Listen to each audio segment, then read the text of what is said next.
Good morning, good morning.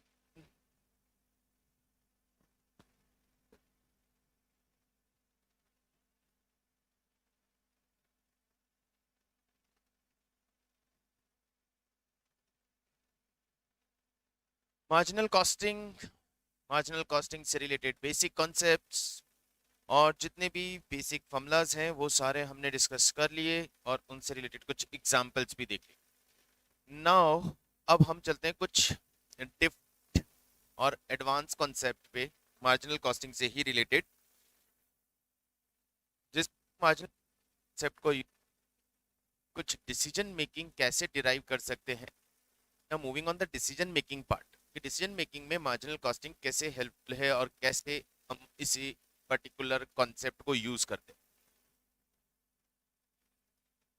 चलिए, सबसे पहला एडवांस कॉन्सेप्ट में सबसे पहला कॉन्सेप्ट हम नोट करेंगे, and that is composite BEP.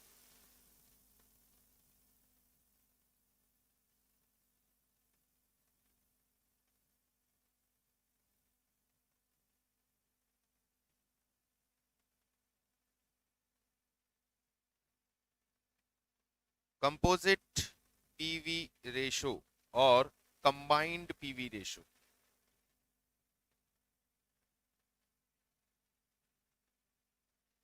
Combined PV ratio, composite और कंबाइंड पीवी रेशो का क्या मतलब?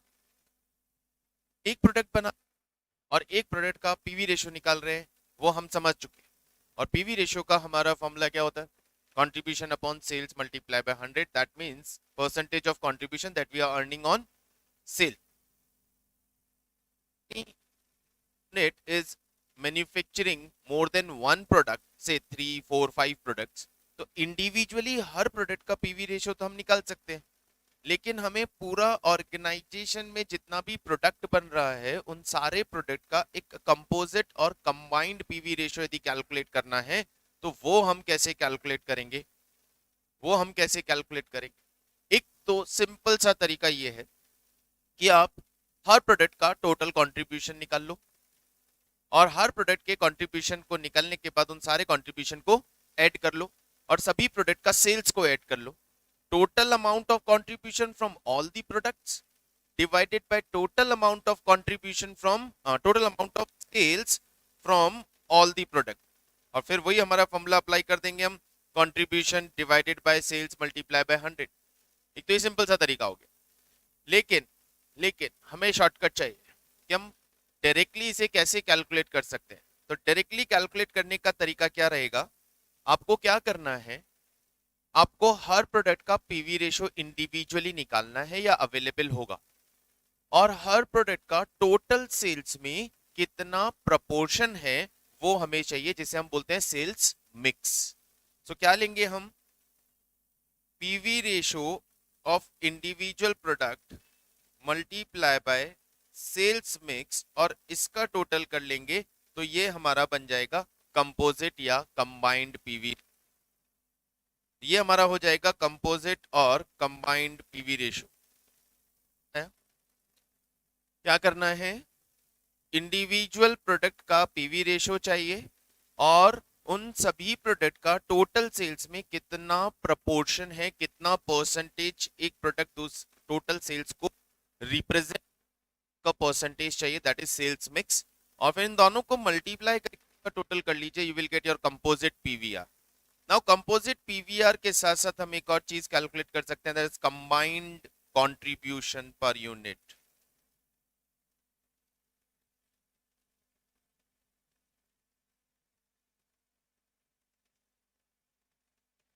Combined contribution per unit, combined contribution per unit कैसे कैलकुलेट होगा?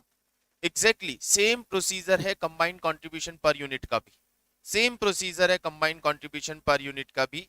यानी आपको टोटल करना है किसको? Contribution per unit of the individual product multiply by sales mix.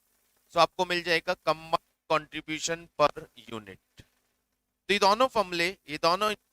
दोनों कॉन्सेप्ट ध्यान रखिएगा, शॉर्ट में आपकी इंफॉर्मेशन के लिए हेल्पफुल है। कहाँ हेल्पफुल है, कैसे यूज में आएगी ये इंफॉर्मेशन, ये इंफॉर्मेशन कब और कैसे यूज में आएगी उसका भी हम यहाँ डिस्कशन करते हुए चलते हैं।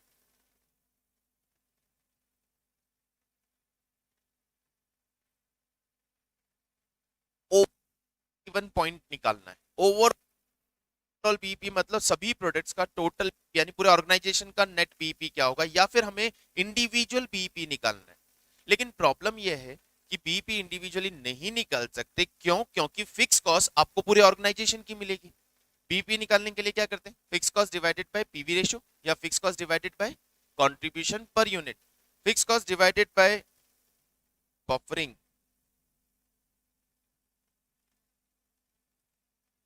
Okay, now let's see voice buffer करता है या नहीं, चेक करिएगा। हम क्या करें, फिक्स कॉस्ट कंबाइंड दिया हुआ होता है। Yes Rahul, you are correct, fix cost combined दिया हुआ होता है। और कंबाइंड फिक्स कॉस्ट के केस में हम कंबाइंड फिक्स कॉस्ट के केस में हम इंडिविजुअल प्रोडक्ट का ब्रेक इवन पॉइंट निकाल के नहीं बता पाएंगे। इंडिविजुअल प्रोडक्ट का ब्रेक इवन पॉइंट निकाल के नहीं बता पाएंगे। उसके लिए हमें कंबाइंड ब्रेक इवन पॉइंट निकालना पड़ेगा। और जब हम कंबाइंड ब्रेक इवन पॉइंट निकालेंगे उसके लिए हमें कंबाइंड पीवी रेशियो या कंबाइंड कंट्रीब्यूशन पर यूनिट चाहिएगा। तो how we will use it, how we will use it, हम इसे कैसे काम में लेंगे? तो आपको क्या करना रहेगा, यदि आपको कंबाइंड ब्रेक इवन पॉइंट निकालना है, पहले क्या निकालना पड़ेगा? Combined break even point. Combined break even point कैसे निकालेंगे? यहां हम निकालेंगे कंबाइंड ब्रेक इवन पॉइंट या ओवरऑल ब्रेक इवन पॉइंट, जिसे आप ओवरऑल ब्रेक इवन पॉइंट बोल सकते हैं। ओवरऑल बीईपी निकालेंगे। ओवरऑल बीईपी कैसे आएगा?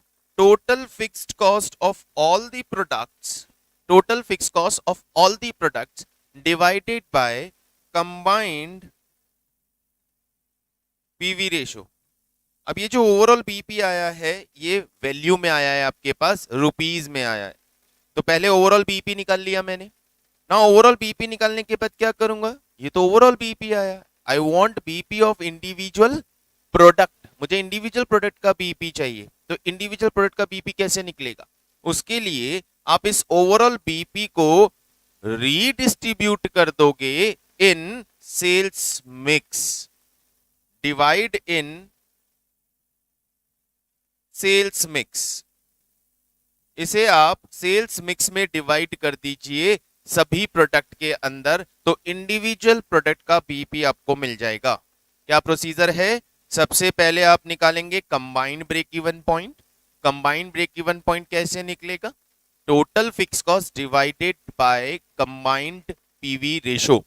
और उसके बाद वो जो कंबाइंड ब्रेक इवन पॉइंट आएगा, कंबाइंड ब्रेक इवन सेल्स को सेल्स मिक्स के रेशो में सभी प्रोडक्ट्स में डिवाइड कर देंगे, तो आपको हर प्रोडक्ट का individual break even sales in value मिल जाएगा। Got it? अभी आपसे ये पूछा जाता है कि हमें इंडिविजुअल ब्रेक इवन पॉइंट बताना है, लेकिन यूनिट्स में, यूनिट्स में बताना है। अभी ब्रेक इवन पॉइंट यूनिट्स में निकालने के लिए क्या करना पड़ता है? ब्रेक इवन पॉइंट्स यूनिट्स में निकालने के लिए हमें फिक्स कॉस्ट को कंट्रीब्यूशन पर यूनिट से डिवाइड करना होता है। अभी प्रॉब्लम अगेन वही है हमारी, क्या कि सर हमारे पास टोटल फिक्स कॉस्ट है। तो आप क्या करेंगे, अगेन आप ओवरऑल बीईपी निकालेंगे, अगेन आप ओवरऑल बीईपी निकालेंगे यूनिट्स में। और यूनिट्स में ओवरऑल बीईपी निकालने के लिए क्या करेंगे हम?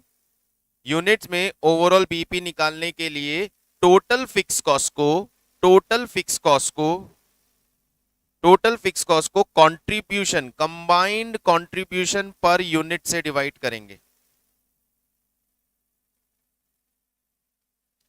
लिखिएगा, total fix cost divided by combined contribution per unit.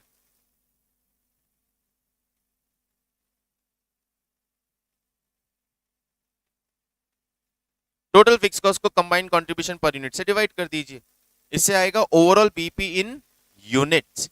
अब इससे इंडिविजुअल निकालने के लिए इसका भी क्या करेंगे? Divide in sales mix. Exactly, इसे भी सेल्स मिक्स में डिवाइड कर दीजिए, डिवाइड इन सेल्स मिक्स। अभी याद रखना, ये आपका एक इंपॉर्टेंट कॉन्सेप्ट, डायरेक्ट क्वेश्चन आपके पास इस तरह से आ सकता है जब more than one products are there और उसमें आपको कैलकुलेशन करने को बोला जाएगा, तो हम इस तरह से मोर देन वन प्रोडक्ट की सिचुएशन में when total fix cost is provided हम बीपी निकाल सकते हैं। Is it clear? Is it clear to everyone?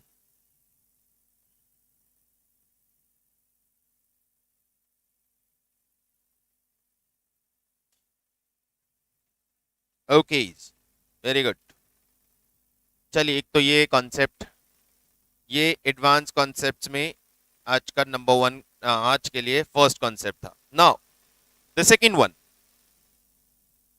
One decision making की ही बात चल रही है यहाँ पे। सेकेंड वन, सपोज सपोज आपके पास दो डिफरेंट यूनिट्स हैं, दो डिफरेंट यूनिट्स में आप प्रोडक्शन करते हैं। मतलब मेरी दो फैक्ट्रीज हैं, मैं दोनों फैक्ट्री में अलग अलग प्रोडक्शन करता हूं, दोनों फैक्ट्री में अलग अलग मेरी कैपेसिटी है। अभी हमने ये डिसाइड किया कि चलो यार दोनों फैक्ट्री को मर्ज कर देते हैं। तो दोनों फैक्ट्रीज को मर्ज करने का मतलब अब आपके पास एक मर्ज्ड प्लांट आ जाएगा, मर्ज्ड प्लांट। और मर्ज्ड प्लांट, जैसे ही प्लांट आप मर्ज करोगे दोनों की इंडिविजुअल कैपेसिटी भी मर्ज हो जाएगी, तो आपके पास टोटल मर्ज्ड कैपेसिटी आ जाएगी।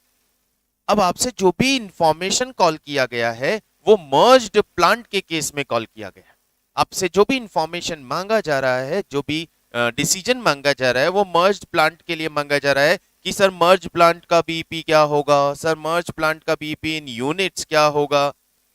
तो मर्ज प्लांट की आउटकम के लिए हमें पहले दोनों प्लांट को क्या करना पड़ेगा, मर्ज। मर्ज कैसे करें? तो मर्ज करने के लिए हमेशा ये ध्यान रखिए, मर्ज्ड प्लांट, यदि आपको दो प्लांट को मर्ज करने का है तो मर्ज कैसे करेंगे, मर्ज प्लांट कैसे निकालेंगे? मर्ज प्लांट के लिए आपको क्या करना है, आपको दोनों इंडिविजुअल प्लांट की सारी इंफॉर्मेशंस को कंप्लीटली मर्ज करना है। जैसे समझिएगा, I have plant A and here I have plant B. ठीक है, मेरे पास जो इंफॉर्मेशन दी है उससे समझते हैं।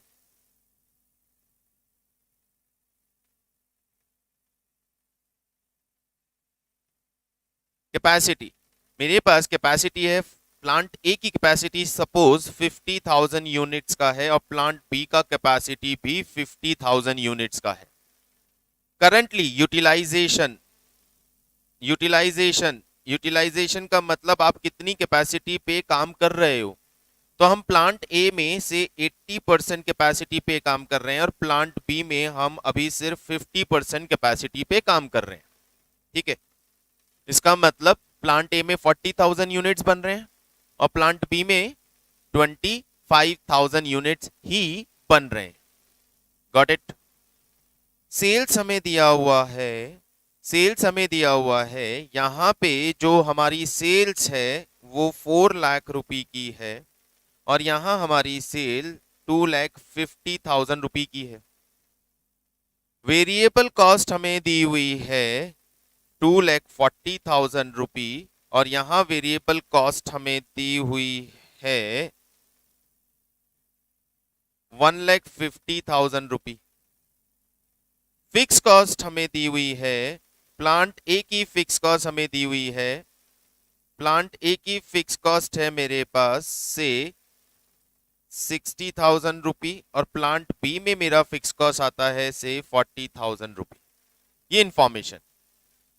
नाउ अब आपसे ये पूछा जा रहा है कि सर ये दोनों प्लांट अब मर्ज कर दिए जाएंगे और मर्ज करने के बाद हमारा बीपी क्या होगा वो कैलकुलेट करके बताओ।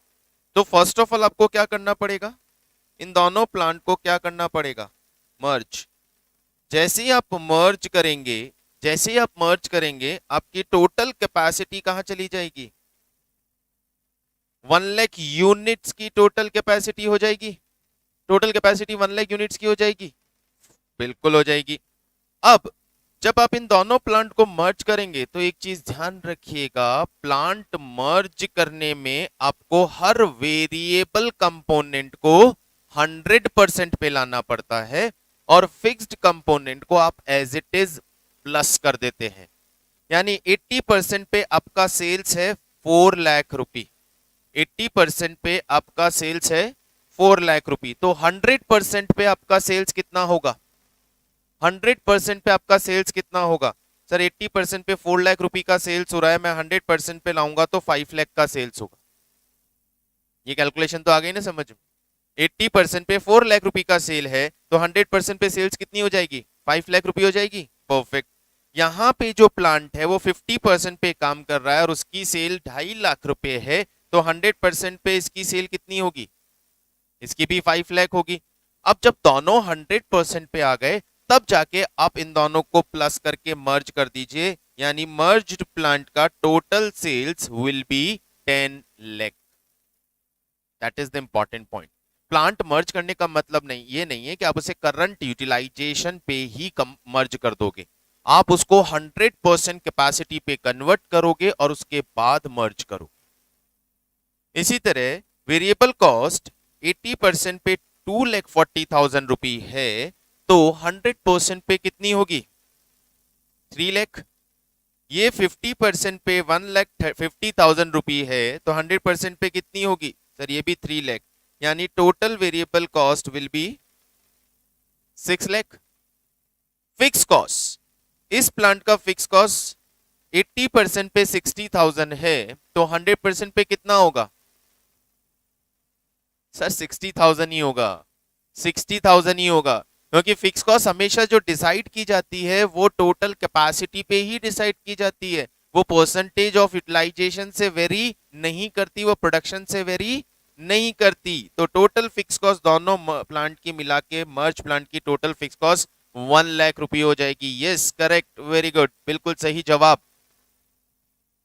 तो यहाँ पे फिक्स कॉस्ट 1 लाख रुपए हो जाएगी। नाउ आपके पास सारी इंफॉर्मेशन आ गई, अब इसके बेसिस पे whatever they are asking आप आंसर करते जाइए। आपको पीवी रेशियो पूछा जाता है, contribution contribution then BEP, utilization, जो भी पूछा जाएगा आप बेसिक क्वेश्चंस यहां से आएंगे, मर्ज प्लांट से बेसिक क्वेश्चंस होंगे, तो आप यहां पे आंसर कर सकते हैं। It's all about merged plant.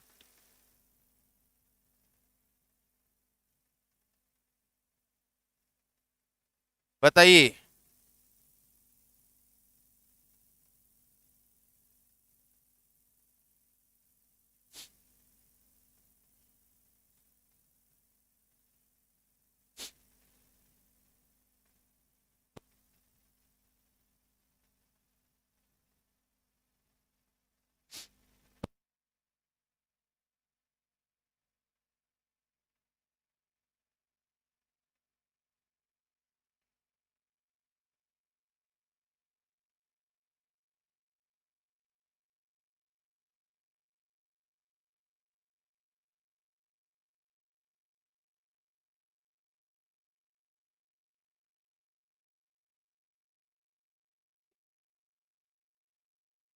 Okay,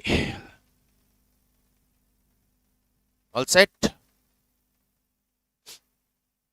fine. चलिए नाउ अब चलते हैं एक और कॉन्सेप्ट की तरफ, and that is BP chart. BP break even chart, break even graph, और ब्रेक इवन चार्ट से मिलने वाले आउटकम्स को हम समझते हैं कि कहां पे क्या इंफॉर्मेशन हमें मिलती है। Break even chart,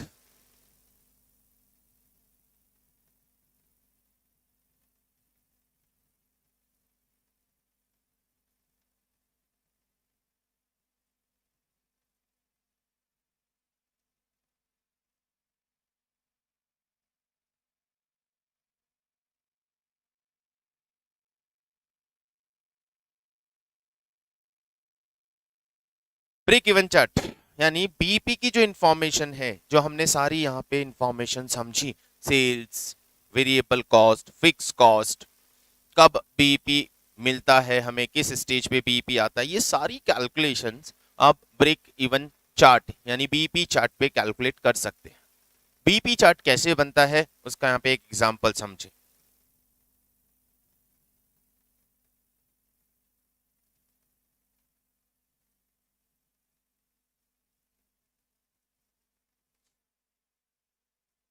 x axis पे हम ले रहे हैं यूनिट्स और यहां हम ले रहे हैं वैल्यू, ठीक है।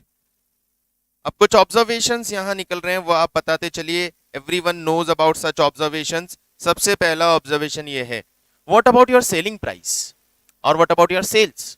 सेल्स का मूवमेंट कैसा होगा इस चार्ट पे?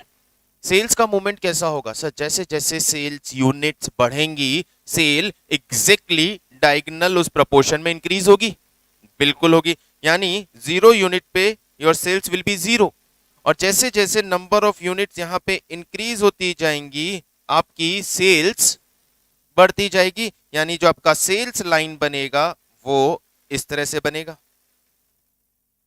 ये आपका सेल्स लाइन बनेगा। व्हाट, बिल्कुल अपवर्ड, करेक्ट राहुल, लेकिन डायगोनल, ये सेल्स लाइन बनेगा। अच्छा, सेकेंड ऑब्जर्वेशन लेते हैं, what about your fixed cost. What about your fix cost? Fix cost का क्या होता है सर? 0 यूनिट पे भी फिक्स कॉस्ट फिक्स रहती है। कितनी भी यूनिट बनाओ आपका फिक्स कॉस्ट हमेशा फिक्स रहेगा। मान लीजिए, यस, मान लीजिए आपका इनिशियली फिक्स कॉस्ट यहां पर है, इनिशियली फिक्स कॉस्ट इस लेवल पे है। यदि आपका इनिशियली फिक्स कॉस्ट इस लेवल पे है, 0 यूनिट पे भी इसी लेवल पे रहेगा, चाहे प्रोडक्शन हो ना हो, फिक्स कॉस्ट तो लगेगा। और प्रोडक्शन बढ़ते बढ़ते भी एकदम सेम रहेगा, यानी ये रहेगा आपका straight line, it's a fix cost. Am I clear? Correct Sonia, क्या बात है, बना के दिया आपने लाइन मेरे को, वेरी गुड। अच्छा, what about very total cost? What about total cost? Total cost कैसे ड्रॉ करेंगे सर? टोटल कॉस्ट भी बहुत क्लियर आंसर है टोटल कॉस्ट का भी, और वो क्या है कि इनिशियली हमारी जो टोटल कॉस्ट है वो फिक्स कॉस्ट के बराबर होती है, और उसके बाद वेरिएबल कॉस्ट के प्रपोर्शन में इंक्रीज करती है। तो initially our total cost will start from this point, यहां से शुरू होगी हमारी टोटल कॉस्ट, और धीरे धीरे धीरे बढ़ने लगेगी जैसे जैसे सेल्स बढ़ेगी, टोटल कॉस्ट बढ़ेगी, क्योंकि उसमें कौन सा कंपोनेंट इंक्रीज हो रहा है?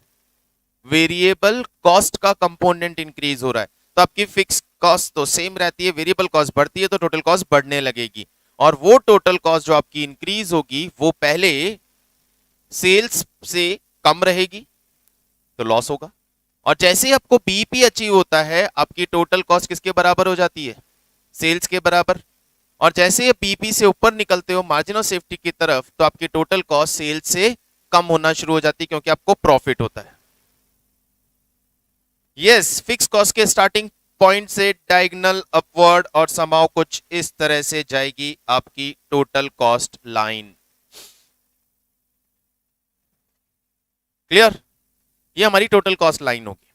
अब यहां से आप अपने सारे कंक्लूजन्स ड्रॉ कर सकते हैं, और वो कंक्लूजन्स क्या ड्रॉ कर सकते हैं कि इनिशियल ये आपका हो गया फिक्स्ड कॉस्ट, फिक्स कॉस्ट और टोटल कॉस्ट के बीच का डिफरेंस क्या हो गया आपके लिए? Variable cost. और जहां पे सेल्स ने टोटल कॉस्ट की लाइन को क्रॉस किया, और यू कैन से जहां टोटल कॉस्ट और सेल लाइन एक दूसरे को इंटरसेक्ट कर रहे हैं, ये वो पॉइंट है where your profit and loss will be 0। ये वो पॉइंट है जहां पे आपको प्रॉफिट लॉस क्या होगा? 0, क्योंकि सेल्स और टोटल कॉस्ट क्या है? बराबर। और जहां सेल्स और टोटल कॉस्ट बराबर हो गई वहां प्रॉफिट भी नहीं होगा और लॉस भी नहीं होगा। तो इस पॉइंट को आप क्या बोल सकते हो? ये आपका इंटरसेक्शन पॉइंट क्या कहलाएगा? BEP point, break even point कहलाएगा, ब्रेक इवन पॉइंट कहलाएगा। अब मुझे ब्रेक इवन पॉइंट पे सेल्स कैलकुलेट करनी है रुपीज में, तो मैं इस तरफ चेक कर लूंगा, ये मेरी रुपीज में ब्रेक इवन सेल्स आ गई। मुझे ब्रेक इवन सेल्स चेक करनी है यूनिट्स में, तो मैं यहां नीचे की तरफ यूनिट्स है वहां चेक कर लूंगा, ये मेरा ब्रेक इवन सेल्स आ गया, यानी बीईपी इन रुपीज, और ये हो गया BEP in units. Correct? Perfect है। Okay, now what? और क्या ऑब्जर्वेशन निकल? सर जब तक बीईपी नहीं आता हम फॉर श्योर लॉस में रहते हैं। जब तक बीईपी नहीं आता हम किस में रहते हैं? लॉस में। तो देखिए बीईपी से ये वाला एरिया डेफिनेटली कौन सा एरिया है आपका? ये आपका लॉस का एरिया है। और एक बार बीपी अचीव हो जाता है उसके बाद हमेशा हम किस में रहते हैं, प्रॉफिट में। तो ये हमारा प्रॉफिट एरिया है, यानी इस पार्ट ऑफ सेल्स को आप क्या बोल सकते हो, मार्जिन ऑफ सेफ्टी। बीपी के बाद का जितना भी सेल है that is your margin of safety. और ये जो एरिया आपका है यहां पे, ये पूरा एरिया किस चीज का है, ये है आपका टोटल लॉस। ये है पूरा लॉस, ये लॉस है। और जैसे ही बीपी आया और बीपी के ऊपर हम निकले, तो बीपी के ऊपर जो सेल्स और टोटल कॉस्ट के बीच का डिफरेंस है, ये डिफरेंस किस चीज का मिल रहा है आपको, ये सारा डिफरेंस किसका है, यहां पे क्या मिल रहा है आपको, सेल्स ज्यादा है टोटल कॉस्ट कम है, तो इसका मतलब यहां पे क्या हो रहा है, यहां पे हो रहा है हमें प्रॉफिट। ये एरिया हो गया आपका प्रॉफिट का।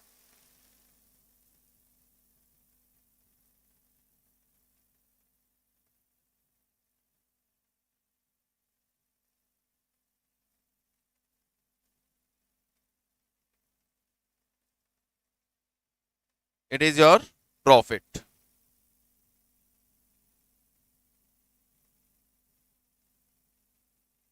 ये पूरा प्रॉफिट। तो ये सारे ऑब्जर्वेशंस, मार्जिन ऑफ सेफ्टी यहीं से मिल गया, यूनिट्स में मिल गया, रुपीज में मिल गया, बीपी मिल गया, प्रॉफिट लॉस का अमाउंट आ गया, सब कुछ मिल गया। अब एक ऑब्जर्वेशन और वो ऑब्जर्वेशन ये है कि सर ये प्रॉफिट में स्ट्रेंथ कितनी होगी। प्रॉफिट में स्ट्रेंथ का मतलब सर कितना, एक बार बीपी आएगा जब तक तो हमें समझ में आता है कि हमें प्रॉफिट नहीं मिलेगा, लेकिन once we crosses the level of BP we starts gaining profit. Then how much profit will there, क्या प्रॉफिट स्पीड से बढ़ेगा या स्लो स्लो स्पीड से बढ़ेगा, ये किस पे डिपेंड करता है। तो गाइज ये बहुत सिंपल सा आंसर यहाँ पे आपको मिलता है, इन सेल्स और टोटल कॉस्ट की लाइन के बीच में, इस सेल्स और टोटल कॉस्ट की लाइन के बीच में जो एंगल आपके पास बन रहा है, सेल्स और टोटल कॉस्ट लाइन के बीच में जो एंगल बन रहा है, दैट एंगल विल डिसाइड कि आपका प्रॉफिट मार्जिन कितना स्पीड से बढ़ेगा।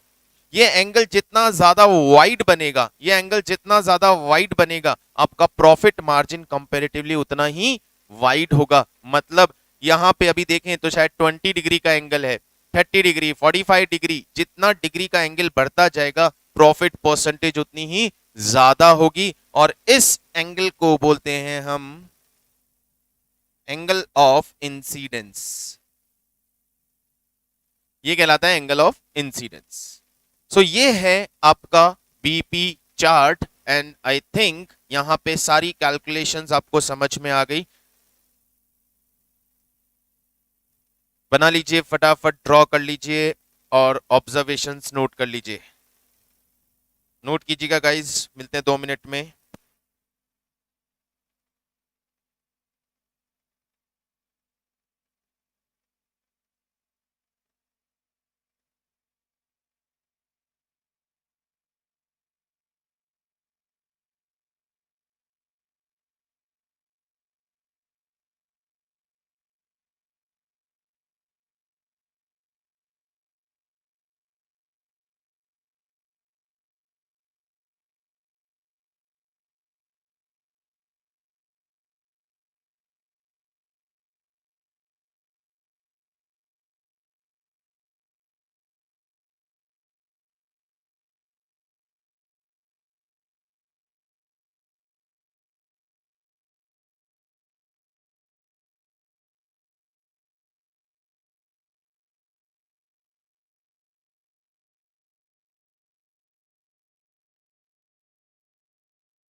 ओके, नाउ बीपी चार्ट बनाने का और भी तरीका होता है, और वो सेकंड फॉर्म ये होता है कि हम उसमें फिक्स कॉस्ट की लाइन को ड्रॉ नहीं करते, और इंस्टेड ऑफ फिक्स कॉस्ट हम उसमें वेरिएबल कॉस्ट ड्रॉ कर देते। जैसे देखिएगा,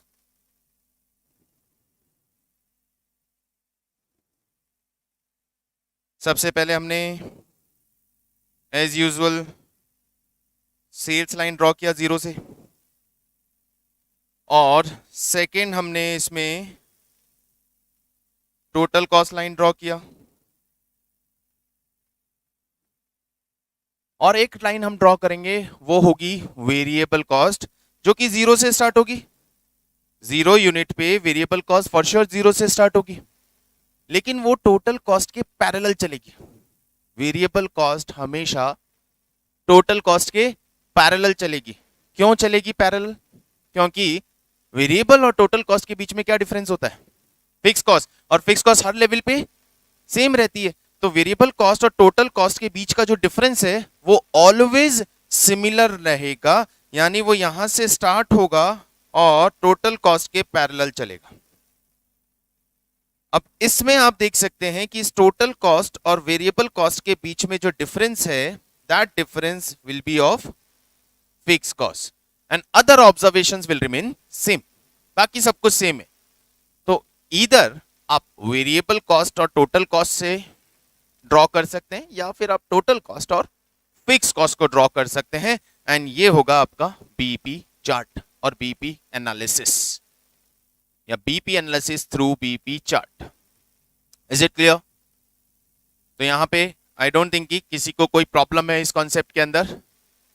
यहां पे बात बिल्कुल क्लियर हो गया। ये बेसिक बीपी चार्ट, और यहां हमने चेंज बस इतना किया कि फिक्स कॉस्ट लाइन ड्रॉ करने के प्लेस पे वेरिएबल कॉस्ट का लाइन ड्रॉ कर दिया, जिससे हमें डिफरेंस से फिक्स कॉस्ट मिल गया।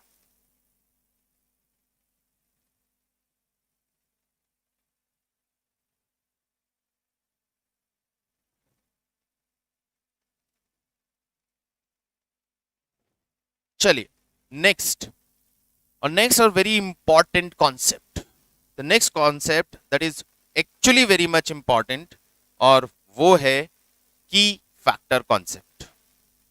अब हम बात करेंगे की फैक्टर की।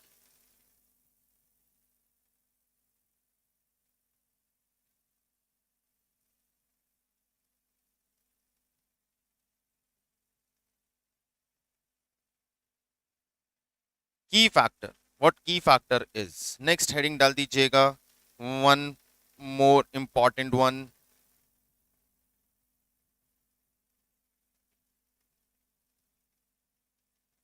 की फैक्टर, की फैक्टर क्या है? की फैक्टर का मतलब ये हो सकता है, आप यूं समझें कि जब हम प्रोडक्शन शेड्यूल बनाते हैं, जब हम प्रोडक्शन प्लानिंग करते हैं और हम एक से ज्यादा प्रोडक्ट बना रहे हैं, company is producing more than one product, जैसे कि एफएमसीजी कंपनी है, बिस्किट्स बनाती है, या चलो बिस्किट्स ही ले लेते हैं, बिस्किट बनाती है। अब आप कोई भी कंपनी लो, पार्ले जी या ब्रिटानिया, जो भी कंपनी आप लें, आपको एक चीज पता है कि कंपनी एक तरह का बिस्किट नहीं बनाती है, अलग अलग ब्रांड बनाती है, अलग अलग क्वालिटी बनाती है। लेकिन जब वो अलग अलग क्वालिटी बना रही है, जैसे हम कोई भी कंपनी का लें कि मान लीजिए वो ए बी सी 3 तरह के बिस्किट्स बना रही है। अब 3 तरह के बिस्किट्स बना रही है, तो एक चीज तीनों में कॉमन है, और वो क्या है? मटेरियल। यार सारे बिस्किट्स मैदा से बनते हैं सर, तो चाहे वो ए बिस्किट बनाए या बी बिस्किट बनाए, सब में मटेरियल कॉमनली मैदा ही यूज में आती है। ओके, इसी तरह इन तीनों बिस्किट्स को हम जिस फैक्ट्री में बनाते हैं, उस फैक्ट्री में जो हमारे वर्कर्स हैं वो भी कॉमन है। बिल्कुल। अब प्रॉब्लम ये आ गया, पहला प्रॉब्लम ये आ गया कि जो मैदा की मार्केट में अवेलेबिलिटी है, ये जो रॉ मटेरियल हमें चाहिए, उस रॉ मटेरियल की जो सप्लाई है वो लिमिटेड है। हमें एक लिमिटेड क्वांटिटी में ही वो रॉ मटेरियल मिलने वाला है, उससे ज्यादा हमारे पास सप्लाई अवेलेबल नहीं है, उससे ज्यादा मार्केट में रॉ मटेरियल अवेलेबल नहीं है। अब प्रॉब्लम क्या आ गई? प्रॉब्लम सर ये आ गई कि आपको उस limited amount of raw material से तीनों प्रोडक्ट बनाने हैं। तो पहला प्रॉब्लम क्या राइज हो रहा है, सर कौन सा प्रोडक्ट कितनी क्वांटिटी में बनाया जाए। तो यहां मटेरियल क्या हो गया आपका, इन तीनों की प्रोडक्शन क्वांटिटी डिसाइड करने में मटेरियल अपने आप में एक इंपॉर्टेंट फैक्टर बन गया कि मटेरियल की अवेलेबिलिटी विल डिसाइड कि किस प्रोडक्ट का हम कितना क्वांटिटी प्रोड्यूस करें। सिमिलरली वर्कर्स, फैक्ट्री में वर्कर्स लिमिटेड है और वही लिमिटेड वर्कर्स अपने लिमिटेड अवेलेबल वर्किंग आवर्स में ये तीनों प्रोडक्ट बनाने वाले हैं। अब वो इस लिमिटेड वर्किंग आवर्स में जब ये तीनों प्रोडक्ट बनाएंगे तो अगेन एक रेस्ट्रिक्शन होगा कि कौन सा प्रोडक्ट कितनी क्वांटिटी में बनाया जाए, वो डिपेंड करता है वर्कर के अवेलेबल टाइम पे और वो लिमिटेड है सर। तो फिर इन तीनों की प्रोडक्शन क्वांटिटी डिसाइड करने में एक और इंपॉर्टेंट फैक्टर ऐड हो गया, लेबर टाइम। करेक्ट। अब ऐसा ही है कि तीनों बिस्किट मार्केट में सेल होने जाते हैं, लेकिन आप क्या जितनी चाहे उतनी क्वांटिटी बेच पाएंगे सभी की? नहीं बेच सकते। यार मैं बिस्किट खाता हूं, मैं बिस्किट घर पे लेके जाता हूं, तो मैं एक ही कंपनी के तीन अलग अलग वैरायटी आ रही होगी तो मैं तीनों नहीं लेके जाता हूं, या तीनों भी लिमिटेड क्वांटिटी में लेके जाता हूं, या कोई एक मुझे पसंद है मैं वो लेके जाता हूं। तो हर प्रोडक्ट की मार्केट में कितनी डिमांड है वो भी स्पेसिफाइड है, हर प्रोडक्ट की मिनिमम डिमांड भी आपको पता है। तो अब मार्केट डिमांड अपने आप में एक और की फैक्टर हो गया आपके लिए, इंपॉर्टेंट फैक्टर हो गया, दैट विल डिसाइड कि किसका कितना क्वांटिटी बनाना है। अब एक चीज हमने ये ऑब्जर्व की कि सर मार्केट में टोटल बिस्किट का जो सेल होता है वो फिक्स है। मार्केट में बिस्किट का जो टोटल सेल होता है वो फिक्स है, चाहे वो ए क्वालिटी का बिके या बी क्वालिटी का बिके या सी क्वालिटी। तो मुझे ये डिसाइड करना है कि मैं उस टोटल सेल में से ए का ज्यादा बना के बेचूं या बी का या सी का। तो यहां पे मेरी टोटल मार्केट डिमांड की इंपॉर्टेंट लिमिटेशन या फैक्टर हो गया। तो इस तरह के ऐसे सारे फैक्टर्स जो आपको ये सोचने पे मजबूर कर दें कि सर मल्टीपल प्रोडक्ट्स में से कौन सा प्रोडक्ट बनाना चाहिए और कितनी क्वांटिटी में बनाना चाहिए, उन सबको हम की फैक्टर बोलते हैं। की फैक्टर को आप बोल सकते हैं लिमिटिंग फैक्टर।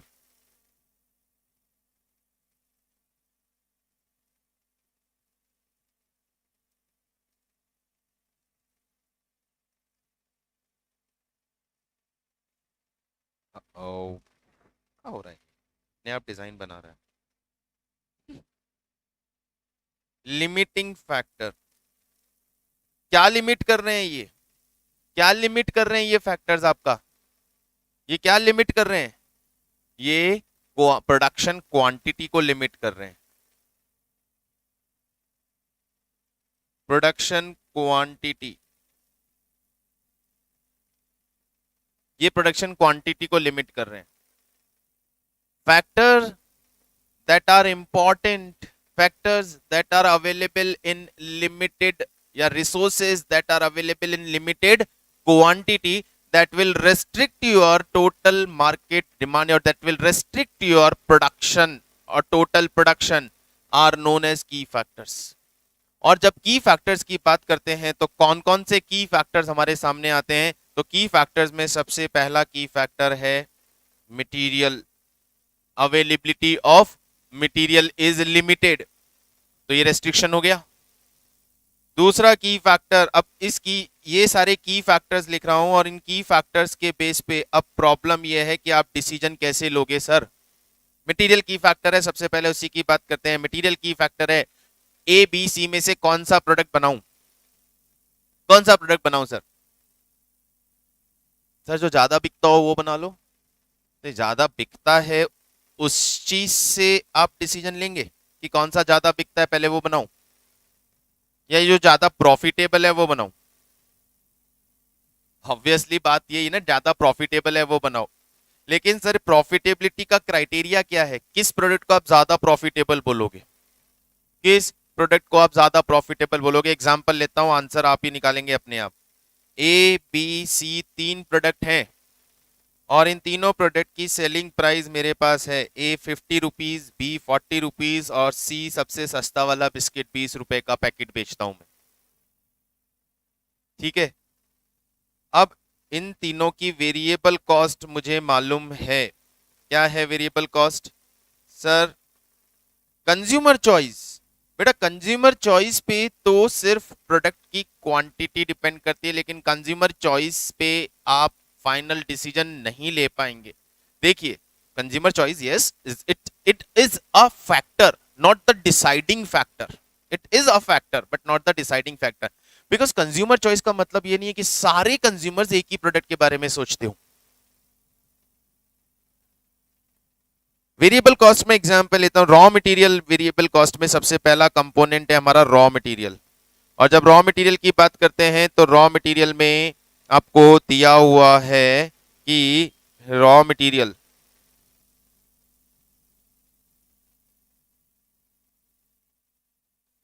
आता है 5 रुपए पर केजी की रेट पे। रॉ मटेरियल जो अवेलेबल है वो 5 रुपए पर केजी की रेट पे अवेलेबल है। यहां पे 20 रुपए का रॉ मटेरियल लग जाता है, यहां पे 15 रुपीज का रॉ मटेरियल लगता है और यहां पे सिर्फ 5 रुपए का रॉ मटेरियल लगता है। ठीक है, ओके। देन सेकंड आपका वेरिएबल कॉस्ट है लेबर, और लेबर की रेट है 5 रुपए पर आवर। लेबर भी 5 रुपए प्रति घंटे की दर से होता है। इस बिस्किट को बनाने में 10 रुपए का लेबर लगता है, इसको बनाने में भी 10 रुपए का लेबर लगता है, और इसको बनाने में 5 रुपए का ही लेबर लगता है। ठीक है, then variable overhead. Variable overhead मान लीजिए 10 rupees here, 5 rupees here and 5 rupees here. ये वेरिएबल ओवरहेड है। अब जब मैंने इनका टोटल वेरिएबल कॉस्ट देखा तो मेरा टोटल वेरिएबल कॉस्ट 40 रुपीज आ रहा है। फर्स्ट प्रोडक्ट का टोटल वेरिएबल कॉस्ट मेरा 40 रुपीज आ रहा है, इसका टोटल वेरिएबल कॉस्ट 30 रुपीज आ रहा है, इसका टोटल वेरिएबल कॉस्ट 15 रुपीज आ रहा है। तो मैं नेक्स्ट क्या निकालूं? सर प्रॉफिट चेक करेंगे ना, तो प्रॉफिट यानी कंट्रीब्यूशन पर यूनिट निकाला, कंट्रीब्यूशन पर यूनिट। तो S माइनस V, इसका कंट्रीब्यूशन 10 रुपी, 50 माइनस 40। वेरिएबल कॉस्ट का मतलब मटेरियल, लेबर, ओवरहेड तीनों मिला के। इसका कंट्रीब्यूशन भी 10 रुपी पर यूनिट और इसका कंट्रीब्यूशन 5 रुपी पर यूनिट। अभी बताओ कौन सा प्रोडक्ट बनाओगे और बेचोगे? सब्जेक्टिव कंज्यूमर की डिमांड सभी प्रोडक्ट की सेम है। कंज्यूमर को आपकी कंपनी का बिस्किट खाना है, आप जो वाला सप्लाई करोगे वो खाएंगे वो तो। चलो मैं ये मान लेता हूं, कंज्यूमर को आपकी कंपनी का बिस्किट खाना है, आप जो वाला मार्केट में मिलेगा मैं वो लेके आऊंगा। कौन सा वाला, कौन सा प्रोडक्ट बनाओगे सबसे ज्यादा? अभी कुछ भी नहीं मालूम मुझे, अभी कुछ भी नहीं मालूम। अभी मुझे सिर्फ ये मालूम है कि मैं जो प्रोडक्ट मार्केट में सेल करूंगा वो बिकेगा, जितनी क्वांटिटी में बेचना चाहूं बिकेगा। तो मैं कौन सा वाला प्रोडक्ट बनाऊं और मार्केट में बेचूं? आंसर बहुत क्लियर है, आंसर बहुत क्लियर है। ए बेचो या बी बेचो कोई फर्क नहीं पड़ता। क्यों नहीं पड़ता? सर ए बिस्किट का भी एक पैकेट बिकेगा, मेरी जेब में 10 रुपया बचेगा। बी बिस्किट का भी एक पैकेट बिकेगा, मेरी जेब में 10 रुपया बचेगा। लेकिन सी नहीं बेचूंगा क्योंकि सी का एक पैकेट मुझे सिर्फ 5 रुपए का प्रॉफिट देता है। रेशो में तो जाओ मत, यहां पे तो आंसर बहुत क्लियर है। ए और बी में से कोई भी बनाओ और कोई भी बेचो कोई फर्क नहीं पैदा, क्योंकि दोनों से एक पैकेट बिकने में 10 रुपए बचता है। वहां क्रैकजैक रखा हो, वहां गुड डे रखा हो और वहां ब्रिटानिया का एक और कोई पैकेट रखा हो, कंज्यूमर जो ब्रिटानिया का बिस्किट वहां दिखेगा वो उठा के ले जाएगा। उसको एक पैकेट चाहिए, चाहे वो 10-20 रुपए का आता है, 40 का आता है, 50 का आता है, वो एक पैकेट खरीदेगा। मेरा फायदा किसमें है? बी, ए और बी में से कोई भी बिस्किट बिके मुझे फायदा है, क्योंकि वो 10 रुपए का प्रॉफिट देता है। तो इन तीनों प्रोडक्ट की क्वांटिटी सेम है, इन तीनों के अंदर वेट सेम है, इन तीनों के अंदर नंबर ऑफ बिस्किट भी सेम है। तो मेरा आंसर है ए या बी में से कोई भी बी और सी कैसे हो सकता है, सी कैसे हो सकता है, ये तो जवाब ही नहीं बनता बेटा। सी का एक पैकेट 5 रुपए का प्रॉफिट दे रहा है, ए का एक पैकेट 10 रुपए का प्रॉफिट दे रहा है, जिसमें मुझे ज्यादा प्रॉफिट होगा। यानी जब डिमांड डिमांड कस्टमर की डिमांड आपका डिसाइडिंग फैक्टर है कि कितनी क्वांटिटी बिकती है, ये आपको पता है और वो लिमिटेड है। मान लीजिए मुझे डी मार्ट में बिस्किट रखना है अपना सेल करने के लिए, और मेरा ऑब्जर्वेशन ये है कि डी मार्ट के अंदर एक महीने के अंदर अंदर करीब करीब 1000 बिस्किट के पैकेट या 10,000 बिस्किट के पैकेट बिकेंगे, बस उससे ना कम उससे ना ज्यादा। सिर्फ 10,000 बिस्किट के पैकेट बिकेंगे, ना कम ना ज्यादा। मतलब कौन से वाले, कोई भी पड़ा हो बिस्किट का पैकेट, सारे बिस्किट के पैकेट जो बिकते हैं डीमार्ट के अंदर उसकी टोटल क्वांटिटी 10,000 होती है, तो मैं वहां कौन सा वाला पैकेट रखूं ले जाके? मुझे मालूम है 10,000 पैकेट बिकेंगे। नहीं राहुल, समझो चीज को क्या बोलना चाह रहा हूं। What I know कि 10,000 packets of biscuit will sell. D Mart में मेरे 10,000 बिस्किट के पैकेट बिकते हैं, 10,000 क्वांटिटी बात कर रहा हूं। तो मैं कौन सा वाला बिस्किट का पैकेट वहां रखूं? खरीदने वाला ये नहीं देखता है कि वो 20 रुपए वाला खरीद रहा है या 50 रुपए वाला खरीद रहा है, उसको तो बिस्किट खरीद के घर लेके जाने का है। तो मैं कौन सा वाला बिस्किट वहां रखूं? मैं कौन सा वाला जिसमें ज्यादा प्रॉफिट आएगा वो रखूंगा ना, या 5 रुपए 10,000 बिकेंगे। यदि मैं सी वाला बिस्किट वहां रख देता हूं और सी के 10,000 पैकेट बिक भी जाते हैं, तो मेरी जेब में प्रॉफिट कितना आएगा? और यदि 10 वाला रखूंगा और वो भी 10,000 पैकेट ही बिकेंगे, तो मेरी जेब में प्रॉफिट कितना आएगा? तो ऑब्वियस चॉइस है ना। तो यहाँ क्लियर ऑब्वियस। ज्यादा क्वांटिटी कहां से आ गई बेटा? मैंने जब पहली चीज बोली कि ना क्वांटिटी में कोई डिफरेंस है ना क्वालिटी में कोई क्वालिटी डिफरेंस कह सकते हो, लेकिन क्वांटिटी की बात ही नहीं है। क्वांटिटी की बात ही नहीं। आपके घर में रोज एक पैकेट ब्रेड का लगता है, आपके घर में रोज एक पैकेट ब्रेड का खर्च होता है, या आपके घर में रोज दो हाफ 1 लीटर का दूध का थैली आता है। अब आप 2 थैली दो रोज आती है दूध की, कौन सी वाली खरीदते हो, सरस वाली या मूल वाली? तो मैं सरस का एग्जांपल लेता हूं।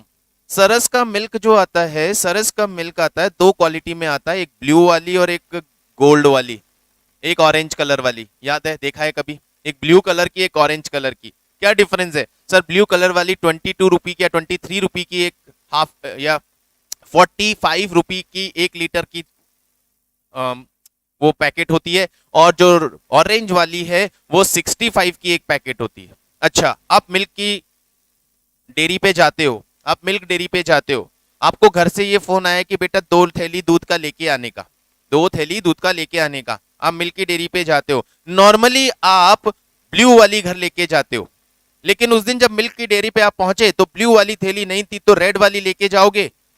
कितनी लेके जाओगे? 2 ही लेके जाओगे ना। जब ब्लू वाली भी 2 लीटर दूध घर जाता है, तो रेड वाला भी 2 लीटर ही घर जाएगा ना। दूध पीता हूं, क्वालिटी कुछ भी हो, पीने के लिए जितनी क्वांटिटी चाहिए उतनी तो खरीदनी पड़ेगी। ब्लू वाली पीता हूं कि यहाँ कम क्वालिटी वाला पी रहा हूं चलेगा, लेकिन जिस दिन वो अवेलेबल नहीं है अच्छी क्वालिटी वाला लूंगा, तो भी क्वांटिटी तो सेम रखोगे या उसकी क्वांटिटी कम कर दोगे कि नहीं सर महंगी ले जा रहा हूं, कम क्वांटिटी में ले जाऊंगा, दूध में पानी मिला लूंगा और बराबर कर दूंगा क्वांटिटी। नॉर्मली ऐसा करते हैं लोग, इसलिए बता रहा हूं, लेकिन नॉर्मली ऐसा ही करते कि यार ब्लू वाली क्वालिटी चाहिए, रेड वाली मिले तो 1.5 ही लाना, उसमें हम आधा लीटर पानी डाल लेंगे, उसको बराबर कर देंगे ब्लू वाली के। प्रैक्टिकली ऐसा नहीं होता भाई, मेरे घर पे तो नहीं होता। अभी बच्चों को 2 लीटर दूध पीने को चाहिए तो 2 लीटर चाहे ब्लू वाला जाए चाहे ऑरेंज वाला जाए, 2 लीटर ही चाहिए। उसमें 1.5 लीटर में आधा लीटर पानी मिला के उसको 2 लीटर करने वाले नहीं है। तो जहां पे बात क्वांटिटी की आती है, जहां पे बात क्वांटिटी की आती है, वहां फिर आप उसकी प्राइस और क्वालिटी कंपेयर नहीं कर पाओगे ना, कि ये महंगी वाली चीज लाया हूं कम खाएंगे। बिस्किट सर पार्ले जी लाया हूं, जितने मर्जी पैकेट खा लो। अभी बॉर्बन लाया हूं, ये कम खाना यार, तुम्हारी 5 बिस्किट खाने की आदत है ना पार्ले जी वाले, लेकिन बॉर्बन लाया हूं ये एक ही खाओगे यार, क्योंकि महंगा आया था। ऐसा थोड़ी होता है यार, ऐसा थोड़ी होता है।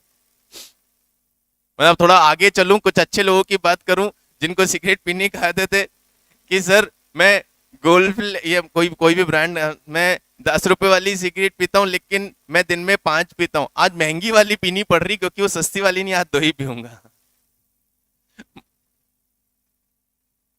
तो जहां यहां मैंने बात क्वांटिटी की है कि when the quantity is the limiting factor, when the quantity is the limiting factor, अभी क्वांटिटी लिमिटिंग फैक्टर है तो रेट मैटर नहीं करता, कस्टमर उतनी क्वांटिटी में खरीदेगा।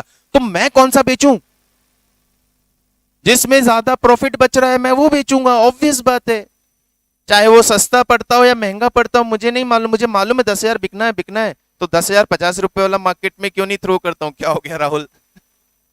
क्या तुम्हारी किसी दुखती रग पे हाथ तो नहीं रख दिया बेटा मैंने?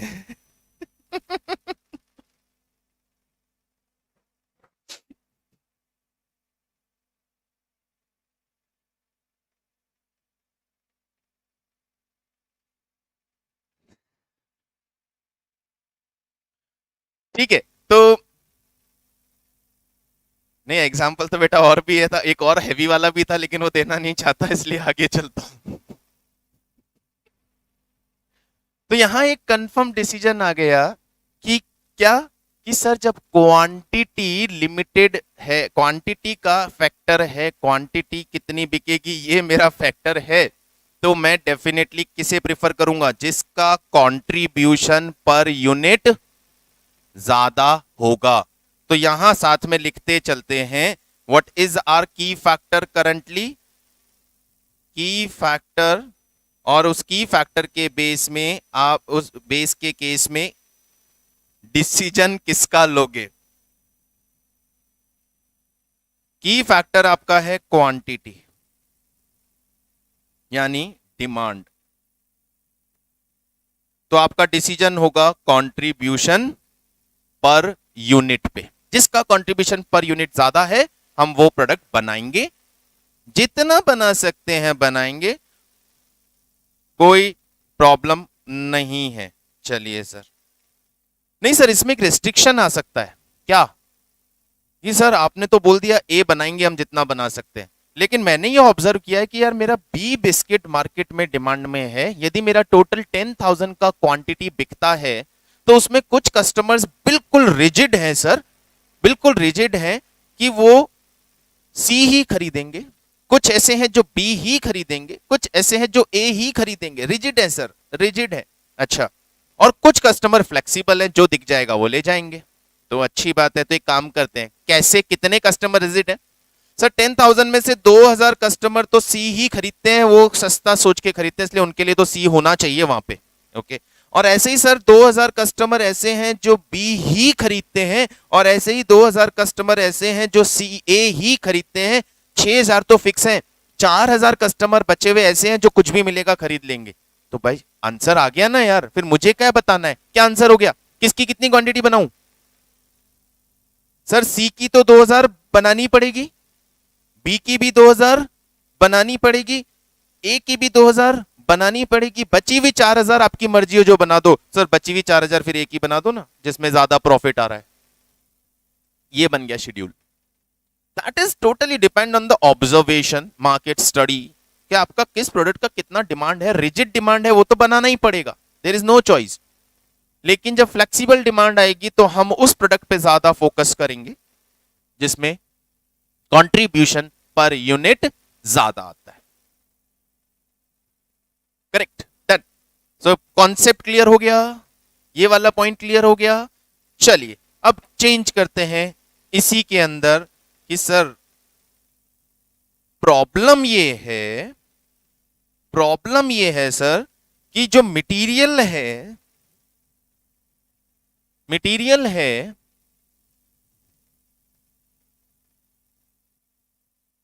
मेरे पास सिर्फ 40,000 केजी मटेरियल अवेलेबल है सर, मेरे पास सिर्फ 40,000 केजी मटेरियल अवेलेबल है सर। मेरा कस्टमर अभी के लिए पूरा फ्लेक्सिबल है सर, जो प्रोडक्ट आप उसको शॉप में दिखाओगे वो वही खरीद के लेके जाएगा, लेकिन कौन सा प्रोडक्ट मैं ज्यादा बनाऊं और कौन सा प्रोडक्ट बना के मैं उस स्टोर के अंदर रखूं, मुझे एक चीज ये मालूम है बस कि मेरे पास 40,000 केजी मटेरियल है, उससे ज्यादा मटेरियल नहीं है। सर इसमें क्या सोचना है, पहले वाला कॉन्सेप्ट फॉलो करो ना, ए और बी बनाओ। आर यू श्योर सर, ए और बी बना लें? हाँ, डाउट क्या है इसमें, ए और बी बना लेते हैं, उसी में तो प्रॉफिट ज्यादा आ रहा है। नहीं सर, ए और बी में प्रॉफिट ज्यादा है सी के मुकाबले, लेकिन ए और बी बनाने में मटेरियल भी तो ज्यादा लग रहा है। कैसे, देखो सर यहां पे देखो, आप ही देखो, 20 रुपए का मटेरियल लगता है 5 रुपए पर केजी की रेट से, तो कितना मटेरियल लग गया? 4 केजी मटेरियल लगता है यहां पे। और बी में 5 रुपए की रेट से 15 रुपए, यानी सिर्फ 3 केजी मटेरियल लगता है बनाने में। और सर सी को बनाने में तो सिर्फ 1 केजी मटेरियल लगता है। अब मैं यदि आपकी बात मानूं और सारा का सारा ए बना दूं, तो 40,000 केजी मटेरियल जो मेरे पास अवेलेबल है, 40,000 केजी मटेरियल जो मेरे पास अवेलेबल है, मैं सारा का सारा ए बनाने में लगा दूं, मान लो, तो कितनी यूनिट बन जाएंगी ए की? 10,000 यूनिट बना दोगे ए की? मैं ये बात मान लेता हूं 10,000 यूनिट बना दोगे, एक यूनिट पे 10 रुपए का प्रॉफिट आता है, तो मेरा टोटल प्रॉफिट कितना होगा? 1 लाख। अभी क्वांटिटी रेस्ट्रिक्शन नहीं है, यूं मान के चलो, जितना चाहो उतना बेच सकते हो, जितना चाहो उतना बेच सकते हो, ये है, अभी क्वांटिटी रेस्ट्रिक्शन नहीं है। मैं एक एक रेस्ट्रिक्शन को लूंगा, फिर कंबाइन करेंगे इन रेस्ट्रिक्शंस को। अभी कोई क्वांटिटी रेस्ट्रिक्शन नहीं। अभी हमने डिसाइड किया नहीं सर, दूसरा आके बोलता है कि नहीं सर ए नहीं बी बनाओ, सर बी बनाऊंगा तो 13,333 पैकेट बी के बन जाएंगे, और एक पैकेट पे 10 रुपए बचता है, तो यहां मेरा प्रॉफिट 1,33,333 रुपये होगा। लो आंसर आ गया सामने ही, ए से बेटर तो बी है। मुझे तो अल्टीमेटली टोटल प्रॉफिट से मतलब है ना, टोटल कंट्रीब्यूशन से मतलब है ना, मेरे हाथ में कितना आ रहा है। क्वांटिटी रेस्ट्रिक्शन नहीं है, जितना चाहो बेच सको, तो बी बनाओ ना यार, क्योंकि बी ज्यादा बन रहा है, उसी अवेलेबल 40,000 केजी मटेरियल से बी ज्यादा बन रहा है, तो पहले बी बनाएंगे सर हम तो, अब बी बना के बेचेंगे, क्योंकि बी की क्वांटिटी ज्यादा बन जाएगी और प्रॉफिट ज्यादा आएगा। सर एक बार सी भी चेक कर लो ना, सी चेक कर लो, सी को 1 केजी मटेरियल चाहिए, कितने पैकेट बन जाएंगे सी के? सर 40,000 पैकेट बन जाएंगे सी के, और एक पैकेट पे 5 रुपए बचता है, 2 लाख रुपए का प्रॉफिट होगा। सर आंसर ही चेंज, हमें तो सी बनाना है सर, अब तो डाउट ही नहीं है। जब आप कह रहे हो क्वांटिटी कितनी भी बनाओ सब बिक जाती है, तो 40,000 केजी रॉ मटेरियल, सर तो कुछ भी बना लो ना। नहीं कुछ नहीं बना सकता, क्योंकि मटेरियल सिर्फ इतना ही है मेरे पास, तो मैं क्या बनाऊं? सी बनाऊं। क्यों? क्योंकि सी बना के ज्यादा क्वांटिटी बनेगा, और ज्यादा क्वांटिटी कम प्रॉफिट भी देगा, तो अल्टीमेट मेरा टोटल प्रॉफिट सबसे ज्यादा हो रहा है। तो which one is better? Obviously C is better. अरे ये ऑब्जर्वेशन तो हमने इनिशियली दिखा ही नहीं था, ये कैसे पहुंचे? इतनी कैलकुलेशन करके पहुंचे, इतना सोचा ही नहीं था। तो सोचना नहीं है, ये बात समझ में आई जो यहां मैंने बोली, ये बात समझ में आई कि सी बेटर लग रहा है। तो अल्टीमेटली फिर डिसीजन कैसे हुआ? सर डिसीजन इस चीज से, मटेरियल के केस में हमें ये नहीं देखना है कि किस प्रोडक्ट से ज्यादा कंट्रीब्यूशन पर यूनिट आता है, हमें ये देखना है कि किस प्रोडक्ट से कंट्रीब्यूशन पर केजी ज्यादा आता है।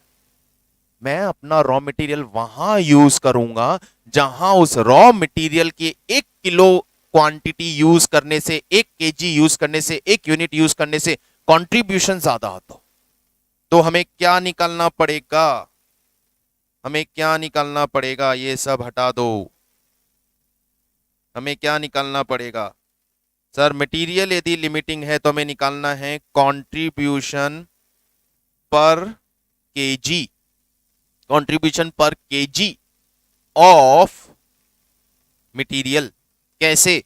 सर कंट्रीब्यूशन पर यूनिट को डिवाइड कर देंगे केजी पर यूनिट से। कंट्रीब्यूशन पर यूनिट को डिवाइड कर देंगे केजी पर यूनिट से। एक लाइन में वापस पूरी चीज को बोल रहा हूं, समझिएगा। एक यूनिट से प्रोडक्ट ए की एक यूनिट बेचने से 10 रुपए बचते हैं, लेकिन उस एक यूनिट को बनाने में 4 केजी मटेरियल लगता है। Company will retain 10 rupee contribution per unit from material product A, but that product A require 4 kg of material to produce 1 unit. So you can say कि 4 kg material provides you 10 rupees contribution. 4 kg material use करोगे तो 4 kg material use करोगे तो 10 रुपी का contribution आएगा। तो 1 kg material पे कितना कंट्रीब्यूशन मिल रहा है यहां पे मुझको? 2.5 रुपी का, यानी 1 kilo material 1 kg material product ए में काम में लो, 2.5 रुपी का प्रॉफिट मिलता है। ऐसे ही बी में 3.33 का प्रॉफिट मिलता है और सी में 5 का प्रॉफिट मिलता है। कौन सा बनाऊं सर? आंसर क्लियर है। जिस प्रोडक्ट में आपके लिमिटिंग फैक्टर वाले क्वांटिटी में ज्यादा कंट्रीब्यूशन निकल के आता है वो प्रेफर करेंगे। तो यहां लिमिटिंग फैक्टर कौन है? मटेरियल। और मटेरियल की एक यूनिट कहां ज्यादा कंट्रीब्यूशन पैदा कर रही है? It is in C. So our answer will be definitely, सबसे पहले सी बनाओ। तो यहां पे कर लें कि यदि मटेरियल की फैक्टर है, मटेरियल अवेलेबिलिटी की फैक्टर है, तो डिसीजन क्या होगा? कंट्रीब्यूशन पर केजी वो निकालोगे, उसके बेसिस पे डिसाइड करोगे। Is it clear? बात समझ में आया?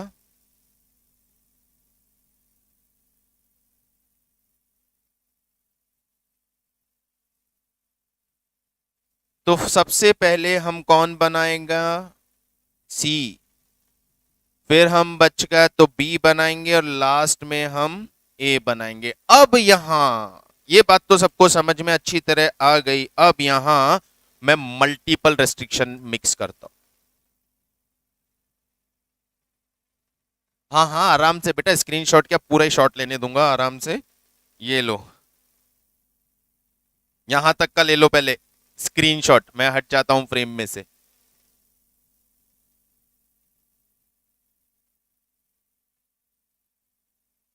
डन।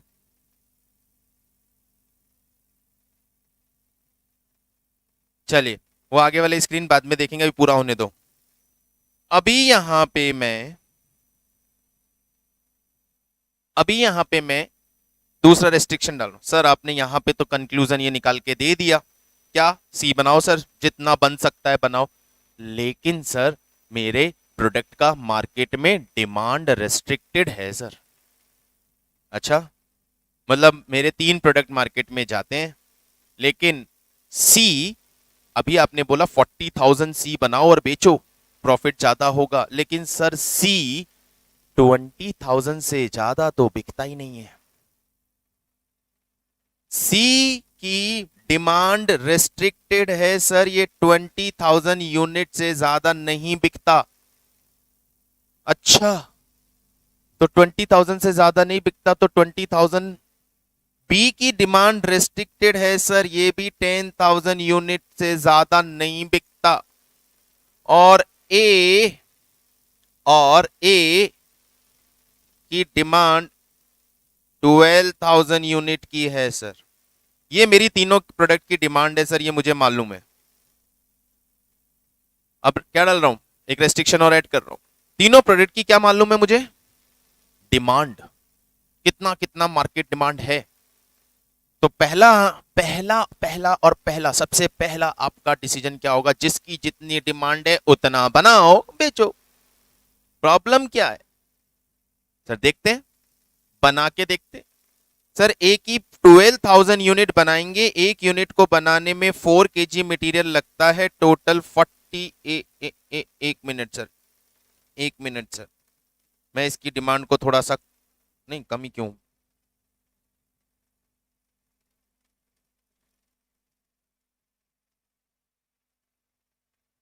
मान लो इसकी डिमांड कम कर देते हैं, इसकी डिमांड कर देते हैं कि इसकी डिमांड है 8000 यूनिट की, 8000 कर लेते हैं। तो 8000 यूनिट की एक ही डिमांड है सर, 32,000 केजी मटेरियल तो इसको चाहिए। 10,000 यूनिट बी की डिमांड है, बी की डिमांड 10,000 है। हाँ सर 10,000 है, बहुत ज्यादा है सर। बी की डिमांड 10,000 है, 30,000 केजी मटेरियल इसको चाहिए, और इसकी 20,000 डिमांड है, 20,000 केजी मटेरियल इसको चाहिए। तीनों को मिला के टोटल 82,000 केजी मटेरियल चाहिए सर। ये तो पॉसिबल ही नहीं है, इतना तो माल ही नहीं है मेरे पास। चलो एक बार डिमांड री एनालाइज करते हैं, डिमांड री एनालाइज करते हैं, इसको रीफ्रेम करते हैं और थोड़ा सा लॉजिकल बनाते हैं। लॉजिकल तो है ही, लेकिन और थोड़ा सा टिपिकल बनाते हैं। यहां 20,000 यूनिट की डिमांड है, ठीक है, और यहां 8,000 यूनिट की डिमांड है, या यहां पे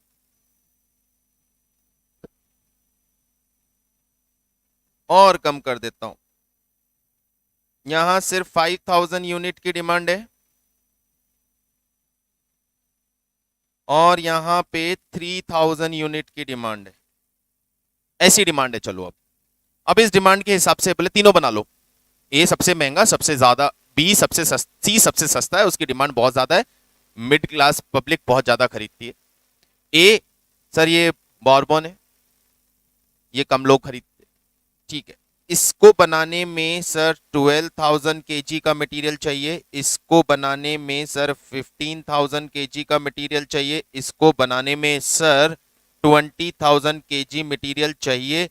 तीनों को डिमांड पूरी करना चाहूं तो 47,000 केजी मटेरियल चाहिए, जो कि मेरे पास नहीं है, जो कि मेरे पास नहीं है। अब जाके प्रॉब्लम शुरू होती है ना, यहां से प्रॉब्लम शुरू होती। तो अब क्या करें सर, पहले क्या करना है, पहले क्या बनाए, पहले क्या बनाए, निकाल चुके ऊपर आंसर। पहले क्या बनाना है, सी बनाना है। सी पूरा बनाओ, क्योंकि सबसे ज्यादा प्रॉफिट सी देता है। सी पूरा बनाओ, सी पूरा बना दिया, सी पूरा बना दिया, सी पूरा बना दिया। मतलब क्या किया सर, 40,000 केजी मटेरियल जो मेरे पास अवेलेबल था, उसमें से मैंने सी पूरा बना लिया, और सी बनाने में 20,000 केजी मटेरियल काम में आ गया। अभी भी 20,000 केजी मटेरियल बचा है मेरे पास। हाँ बचा है, बढ़िया बात है। क्या बनाओगे इस बचे हुए मटेरियल से? अब ए और बी में से क्या बनाओगे? किसमें कंट्रीब्यूशन पर केजी ज्यादा है? बी में। तो ऑब्वियस आंसर है ना, सी बन चुका पूरा, जितना बना सकते थे, जितना बनाना चाहते थे, जितनी डिमांड थी। अभी भी मटेरियल और पड़ा है आपके पास, तो अब क्या बनाएंगे?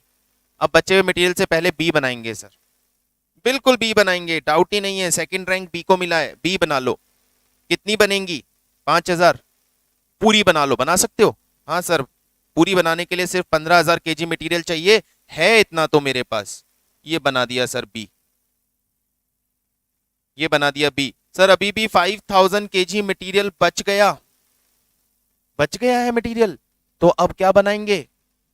अब हम क्या बनाएंगे? ए बना लो। सर ए पूरी नहीं बनेगी सर, पूरी बनाने के लिए तो 12,000 केजी मटेरियल चाहिए।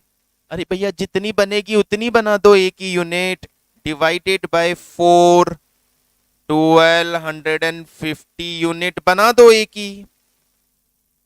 1250 यूनिट बनेगी ए की, 1250 यूनिट बना दो ए की, जितनी बनेगी उतनी बना दो। Is it clear? ये बन गया मेरा प्रोडक्शन शेड्यूल। ए का मैन्युफैक्चरिंग होगा 1250 1250 यूनिट, बी का मैन्युफैक्चरिंग होगा 5,000 यूनिट, सी का मैन्युफैक्चरिंग होगा 20,000 यूनिट। और ये आपका मोस्ट प्रॉफिटेबल मिक्स है। यदि यूनिट्स आप कहीं भी कम ज्यादा करोगे, प्रॉफिट कम ही होगा, बढ़ेगा नहीं। यहां तक बात क्लियर हो गई क्या सभी को? पहले मुझे कंफर्म कर दो कि यहां तक सब कुछ दिमाग में जा चुका है अच्छी तरह, तो मैं यहां एक ट्विस्ट और डाल देता हूं।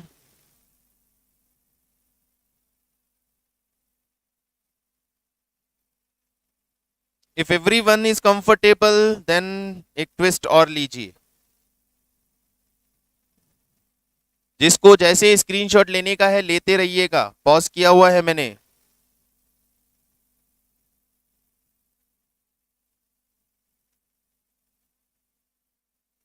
चलो अब एक ट्विस्ट। क्या सर, हम तो एक ही डिमांड पूरी कर ही नहीं पा रहे मार्केट में, क्योंकि मटेरियल कम है। हमारा सप्लायर ऑफ मटेरियल हमें सिर्फ 40,000 केजी ही बेच रहा है। किस रेट पे बेच रहा है सर? 5 रुपी की पर केजी की, 5 रुपी पर केजी की रेट पे बेच रहा है, लेकिन 40,000 से ज्यादा उसको मांगते हैं तो मना कर देता है कि सर इतना ही मिलेगा, इतने दाम में तो इतना ही मिलेगा। मतलब मतलब ये है कि उसके पास तो इतना ही सप्लाई है, लेकिन मैं चाहता हूं कि मैं ये ए की डिमांड भी पूरी करूं। मैं चाहता हूं कि मैं ये ए प्रोडक्ट की बची हुई डिमांड भी बनाऊं, मार्केट में कस्टमर मेरा खाली ना जाए।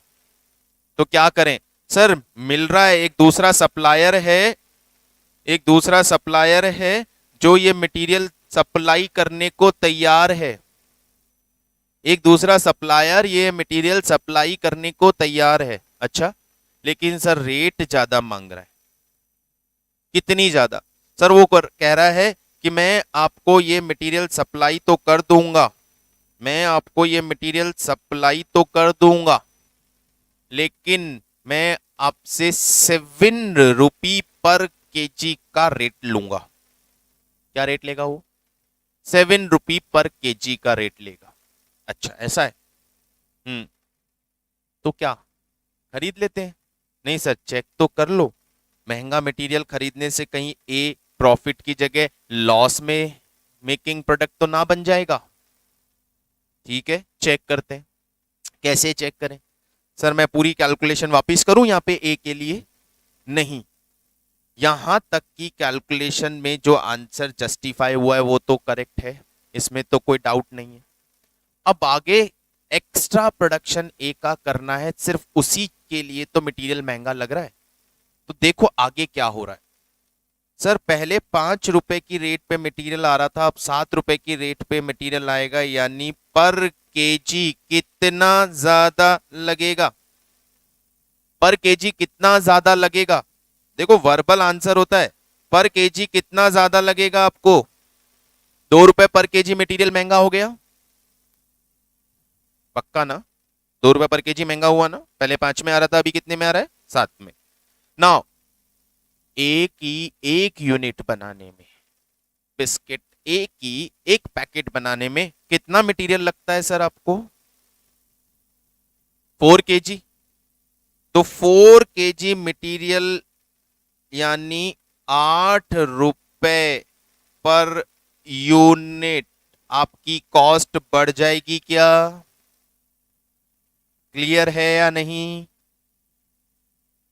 पर केजी करेक्ट, यस यस, यानी आप लोग आंसर कर रहे हो, मतलब आपको समझ में आ गई बात। पर केजी 2 रुपी का कॉस्ट बढ़ा। एक ही एक यूनिट बनाने में, एक ही एक यूनिट बनाने में 4 केजी मटेरियल लगता है, यानी एक यूनिट में 8 रुपए से कॉस्ट बढ़ गई मेरी। बिल्कुल। अब ऊपर जाके चेक करो भैया कि यहां पे पर यूनिट कंट्रीब्यूशन कितना आ रहा था।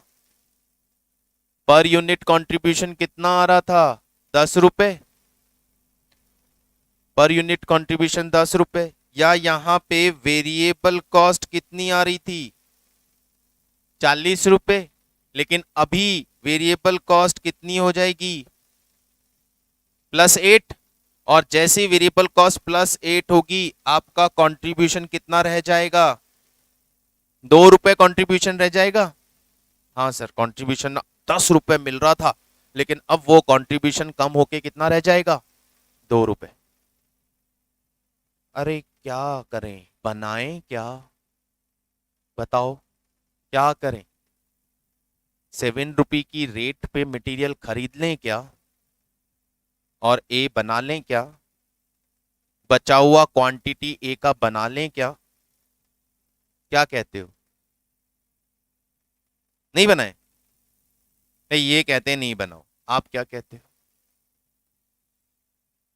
हमारी फोन लाइन अभी स्टार्ट हो गई है, आप अपने अपने वोट कर सकते हैं। यस के लिए ए टाइप करें, नो के लिए बी टाइप करें। बना लें क्या? क्या हम बना लो सर? ठीक है, बना लेते हैं। क्यों बना लें भाई? क्या होगा बनाने से? प्रॉफिट कंट्रीब्यूशन जो 10 रुपए मिल रहा था वो कंट्रीब्यूशन अब 2 रुपए का ही रह गया। यस, 2 रुपए भी मिल रहा है ना, 2 रुपए भी मिल रहा है ना, नेगेटिव तो नहीं हो रहा। तो भैया बढ़िया बुद्धि लगा लो, पैसा जेब में आना मांगता है, कितना भी आ रहा हो, तो बची हुई यूनिट यदि मैं बनाऊंगा। लोकेश ने बी टाइप किया, बेटा ये बी किसके लिए है? नो के लिए। देखो पर यूनिट अभी भी आपके पास 2 रुपए का कंट्रीब्यूशन आ रहा है ना। अभी 1250 ही बना रहे हो, मार्केट में 3000 की डिमांड है, तो 3000 में से 1250 की डिमांड पूरी कर चुके हो। 1750 के लिए 1750 यूनिट और बना सकते हो महंगा रॉ मटेरियल खरीद के, और बिक भी जाएगी क्योंकि डिमांड है। लेकिन महंगा रॉ मटेरियल खरीदने के बाद की सिचुएशन एनालाइज की तो पता चला कि पर यूनिट कंट्रीब्यूशन अब कितने का मिलेगा? 2 रुपए का। अरे क्या हुआ, कंट्रीब्यूशन तो आ रहा है। 1750 यूनिट बेच के 3500 रुपीज एक्स्ट्रा प्रॉफिट आएगा या नहीं आएगा? अरे एक्स्ट्रा है भाई, महंगा मिल रहा है मटेरियल, क्या फर्क पड़ता है मुझे, मेरे प्रॉफिट। अभी की सिचुएशन में तो ये माल बन ही नहीं रहा था, डिमांड पूरी हो ही नहीं रही थी। लेकिन अभी महंगा खरीद के भी, डिमांड पूरी करके भी 3500 एक्स्ट्रा प्रॉफिट पॉकेट में आता है, तो क्या बुरा है? क्या बुरा है? जैसे वो हम चीज, यही तो स्ट्रैटेजीज हमें यहां बनानी है यूजिंग दिस मार्जिनल कॉस्टिंग। ये ऐसे ऐसे डिसीजंस आपको लेने में इतना कंफर्टेबल कर देगी, जो प्रैक्टिकली, जो विजिब सिर्फ देखने से ऐसा लगता है कि यार ये तो गलत हो रहा है, ऐसा नहीं करना चाहिए।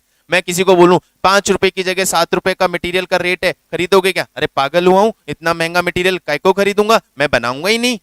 अरे क्या भाई, देख तो ले यार, क्या उससे कहीं ऐसा तो ना हो कि तुम्हारे कस्टमर की तुम डिमांड पूरी ना कर रहे हो। भाई मैं तो यहां तक बोलूंगा, ये 0 रुपए बचते हैं प्रॉफिट के तो भी बना लो यार, तो भी बना लो। क्यों? क्योंकि आप अपने कस्टमर की 3000 की डिमांड पूरी, जो प्रोडक्ट ए आपका खरीदता है कस्टमर, वो 3000 यूनिट आपकी खरीदता है, आप उसको डिमांड पूरी नहीं कर रहे हो, तो वो कस्टमर क्या खरीद करेगा, क्या करेगा, क्या करेगा? भैया किसी और ब्रांड की वही क्वालिटी जाके खरीदेगा। और एक बार कस्टमर को किसी और का टेस्ट लग गया तो आपकी डैश डैश हो गई, तो फिर तो कोई चॉइस बचती नहीं ना। तो बेटर है कि प्रॉफिट बचे ना बचे तो भी हमें डिमांड पूरी कर देनी चाहिए, लॉस नहीं खाएंगे, दैट इज फॉर श्योर।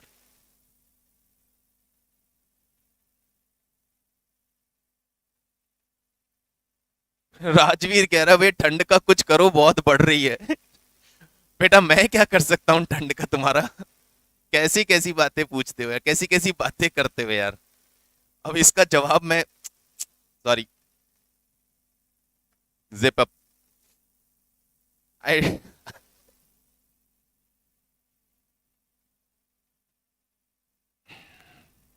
अब तुम मुझसे कैसे जवाब की उम्मीद करते हो, शाकाहारी या?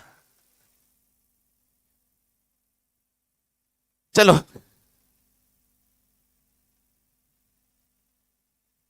क्लास धूप में लो। भाई ठंड तुम्हें लग रही है, धूप में मैं क्यों जाऊं यार? क्या हो गया है तुम्हें राजवीर?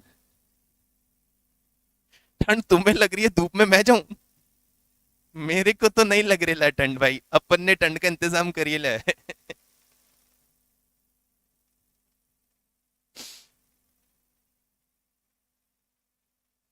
हाँ सही कह रहे हो, यहाँ आजा बेटा, मैं सब बता दूंगा कि ठंड का इंतजाम कैसे होता है। ओके गाइस, क्या ख्याल है यहां तक आपके?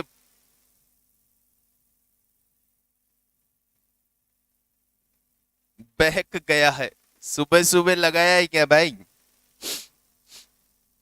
चलो, तो बात समझ में आई। मटेरियल यदि की फैक्टर है तो क्या करने का है? ठंड का असर सर में आ गया आपके। धूप में चले जाओ बेटा, धूप में चले जाओ, थोड़ा दिमाग में जमी हुई जो ठंड है उसे पिघलाओ, ताकि तुम अच्छी बातें, सही बातें, सीधी बातें कर पाओ। क्योंकि मैं यहाँ पे जवाब दे नहीं सकता आपकी बात का।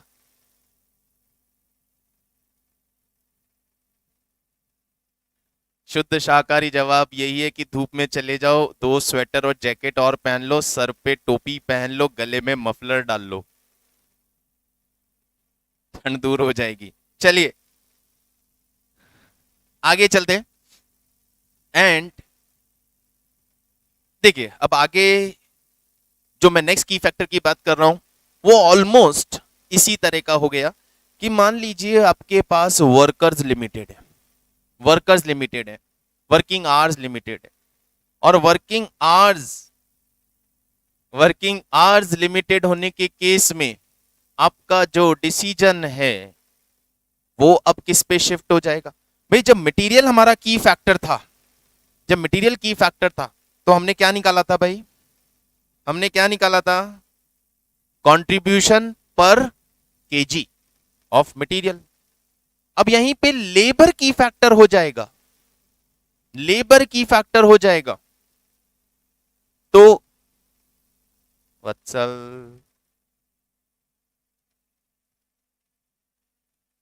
कैसी पुरानी ब्रांड का नाम ले, कैप्टन मॉर्गन। चलो, मटेरियल की फैक्टर के बाद अभी लेबर की फैक्टर है, लेबर की फैक्टर है, तो डिसीजन क्या होगा? Contribution per labour hour, contribution per labour hour. यानी यही सारा प्रोसीजर उस केस में भी फॉलो होगा, बस चेंज ये होगा कि मैं कंट्रीब्यूशन पर केजी पे फोकस ना करके अब कंट्रीब्यूशन पर आर पे फोकस करूं। ले लेते हैं एग्जांपल यहीं पे। ये हो गया क्या? स्क्रीनशॉट मार लिया? फटाफट से स्क्रीनशॉट ले लेने का, ताकि मैं लेबर की बात शुरू करूं।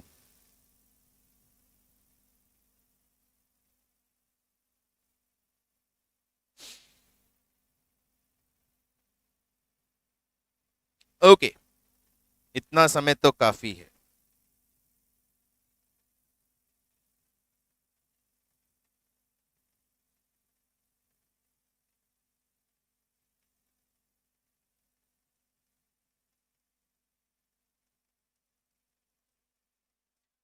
ठीक है, ठीक है, चलिए अब यहां देखिए लेबर आवर्स का क्या पोजीशन है सर? लेबर आवर्स की क्या पोजीशन है सर? लेबर आवर्स की बात कर रहे हैं सर अब हम, लेबर आवर्स की। तो लेबर आवर्स लेते हैं यहां पे। लेबर आवर्स का क्या पोजीशन है सर? यहां पे दिया है 5 रुपए का लेबर का रेट है और 10 रुपए का लेबर लगता है, यानी 2 घंटे लगते होंगे बनाने में उसको, यही है ना? 10 रुपए का लेबर लग रहा है 1 यूनिट बनाने में, और लेबर की रेट 5 रुपए की है 1 घंटे की, तो यानी वो 2 घंटे लगते हैं इस 1 यूनिट को बनाने में। ठीक है, व्हाट अबाउट बी? ए में तो 2 आवर्स लगते हैं सर, बी में भी 2 आवर्स लगते हैं सर, सी में सिर्फ 1 आवर लगता है, सी में 1 आवर लगता है। ओके, अब इसके बेसिस पे निकाल लो contribution per are, contribution per R. मतलब क्या हुआ? यहां तक वापस स्टोरी को, पूरी पूरी स्टोरी को उसी लैंग्वेज में रीड करते हुए चलते हैं, उसी लैंग्वेज में रीड करते हुए चलते हैं। तो हम यहां ये बोलेंगे कि एक यूनिट, ए की, ए प्रोडक्ट की 1 यूनिट को बनाने से 10 रुपए का कंट्रीब्यूशन मिलता है, और उस 1 यूनिट को बनाने में वर्कर को कितने 2 आवर्स लगते हैं। तो वर्कर के आर की वैल्यू निकालूं मैं, वर्कर के आवर्स की वैल्यू निकालूं तो उसका एक घंटा 1 आवर ऑफ द वर्कर मेरे लिए कितना वैल्यूएबल है, कितना वैल्यूएबल है? उसके वर्कर के 1 आवर से मुझे कितना प्रॉफिट हो रहा है? 5 रुपए।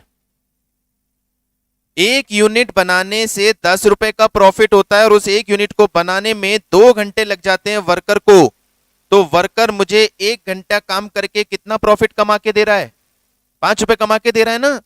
बिल्कुल sir. Contribution per are, contribution per unit divided by labour hour per unit, यानी 5 रुपए का वर्कर, यदि मेरा वर्कर यदि प्रोडक्ट ए बनाता है तो उसके 1 आवर के डिवोटेशन से मुझे 5 रुपए का प्रॉफिट होता है। अच्छा, ऐसा ही यदि बी में देखें तो सर बी का कंट्रीब्यूशन भी 10 रुपए है, एक यूनिट का, उसको बनाने में भी 2 घंटे लगते हैं, यानी यहां पे भी उससे मुझे 5 रुपए का प्रॉफिट मिलता है। सी को देखें तो सर सी की एक यूनिट से 5 रुपए का प्रॉफिट होता है, उसको बनाने में उसे 1 घंटा लगता है। सर यहां से भी उसका मुझे 5 रुपए का प्रॉफिट होता है।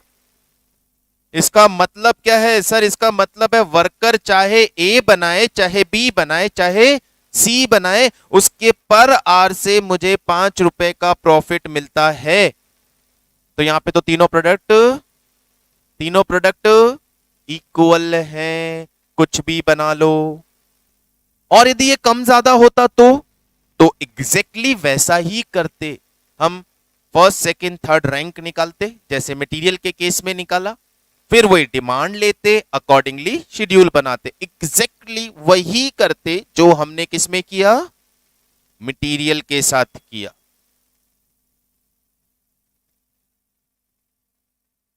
Did you get it?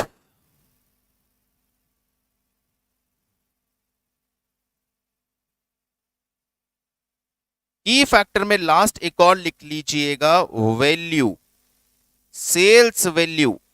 Sales value key factor हो तो आपका डिसीजन आता है पीवी रेशो पे, और इसे आप नोट कर लीजिए फाइनल की फैक्टर से रिलेटेड कंक्लूजन।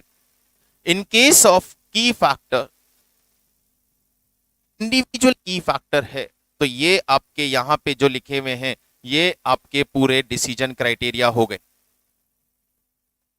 एक से ज्यादा की फैक्टर्स हैं तो आप हर की फैक्टर को यूज करेंगे, अकॉर्डिंगली उन प्रोडक्ट को रैंक देंगे और फिर अपन कंक्लूजन पे पहुंचेंगे।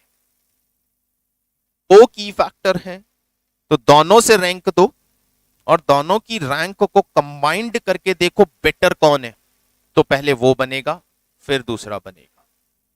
बात समझ में आ गई? Is it clear? Key factor, factor, important factor, limiting factor for the factor of production, out of the factor of production, जो हमारे प्रोडक्शन स्केड्यूल को, प्रोडक्शन शेड्यूल को डिजाइन करेगा, किस प्रोडक्ट का कितना क्वांटिटी हमें प्रोड्यूस करना है वो हमें आइडेंटिफाई करने में हेल्प करेगा। जिस प्रोडक्ट, जिस की फैक्टर को यूज करके आप जिस डिसीजन पे पहुंचोगे वो आपके लिए प्रॉफिटेबल मिक्स होगा, उससे वेरी करने पे प्रॉफिट कम ही होगा, इंक्रीज नहीं हो सकता। मैंने यहां सारे possible event of key factor discuss कर लिया है। नाउ नाउ नाउ मिलेंगे नेक्स्ट क्लास में, तब तक इसको एक बार रिवाइज करके रखिएगा। Till then bye, see you, take care.